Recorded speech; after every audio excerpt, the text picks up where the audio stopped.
Hello, and thanks for watching another episode of ARFCOM News, your source for the finest 2A propaganda brought to you by TNVC.com.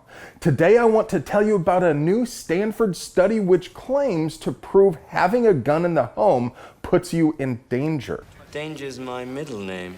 David Studart, the guy responsible for the study, was quoted by the AP saying, "We found zero evidence of any kind of protective effects." It's not surprising because the study didn't consider defensive uses in any way or even distinguish between justified homicide and the big "thou shalt not." So I guess it's technically correct for him to say he found zero evidence because he wasn't looking for it. But it is correct in the same way as it would be true if Studart were standing neck deep in horse shit and he claimed he has found zero evidence of horses.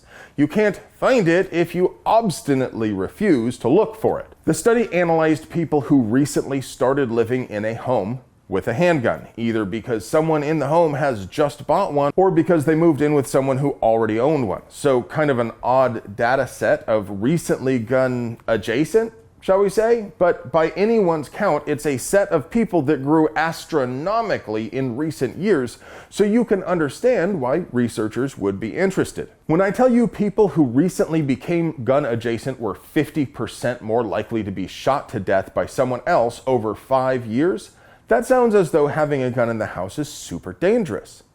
But when I tell you that really actually just means they have a 0.012% chance instead of a 0.008% chance, it adds a little perspective. And when I tell you the study authors admitted they can't even differentiate between people who were killed by someone else in the home or by another person entirely, you realize that it's just literally worthless because it includes people who moved into a dangerous neighborhood right alongside people who shacked up with an abusive partner. In other words, the propagandists at Stanford are inviting you to make the conclusion that if you move in with someone who owns a gun, or if you let your boyfriend buy one, then he'll kill you with it. But the more common sense conclusion is that people who own guns or live with people who do have slightly more dangerous lives, which likely plays a role in their decision to own one or to live with someone who does. That's that whole correlation and causation drum we beat all the time. So yeah, if you live in a nice gated community, you're slightly less likely to get shot to death, and that means you're less likely to feel the need to have a gun nearby. Must be nice. Hey, you! Do you want to see in the dark like a superhero? TNVC.com is your source for the finest night vision devices and accessories to make you the bump in the night. I've never met this man, and until today, I had no idea who he was. But I'm 100% certain this doughy-faced mouth breather is a really, really awful person.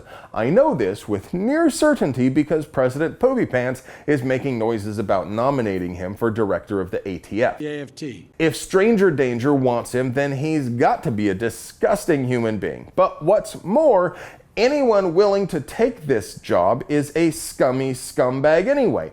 But Stephen Michael Diedelbach looks on the surface to be a suitably boring bureaucrat.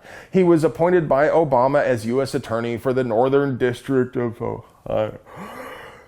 Back in 2009, he supported reinstating the salty gun ban and universal background checks, also known as universal gun registries, also known as bury your guns out in the woods plans. I'm sure he hates freedom and apple pie and will probably find all sorts of fun conflict of interest and corruption and scandal if this nomination gets any traction. But Uncle Touchy's secret basement wonderland is going to keep trying to nominate someone to head the AFT for two really big reasons. First, the AFT has only had one permanent director since 2006, so it would be a nice feather in his cap, but also because the more controversy surrounds this position, it's easier for him to focus attention on gun control as a campaign issue and to distract from other embarrassments.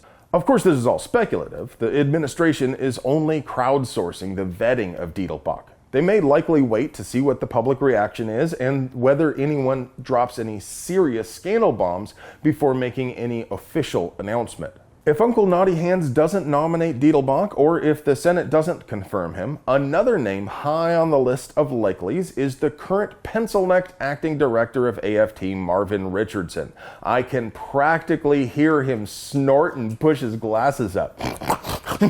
Actually, in all seriousness, Urkel here might not be so bad. I mean, he seemed amiable to change, and in an NRA interview, Silencer Central CEO Brandon Maddox said Richardson is very open to feedback from the firearms industry. And I'll take a pencil-necked bureaucrat over some idealistic authoritarian Wait. Of course. Yeah, so as I was saying, we should probably vehemently oppose any nominee because anyone who wants the job is an awful person. Industry news.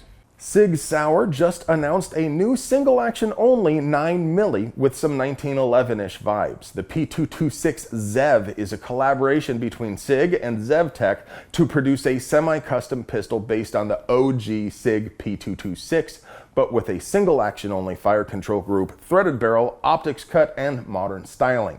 It will ship with a Sig Romeo 1 Pro micro red dot sight and 3 15-round magazines. Price will be somewhere between $2,000 and $2,200. Kanuckistani gunmaker Black Creek Labs made some waves a few years ago with their Bison line of Remy 700-based chassis rifles, and now ATI will be importing them into the US. The MRX model features a super short action for calibers like 300 Blackout, 5.56, and 7.62 by 39, and accepts Stanag AR mags. The TRX is a short action, uses AR-10 mags, and will be available in 308 and 6.5 Creedmoor. MSRP will run from $800 through $1,000 depending on model and features. Hey friend, do you like pews and pew-related things? Do you want to help us keep delivering you pure, uncut American pew propaganda at the low price of free $99? Yup!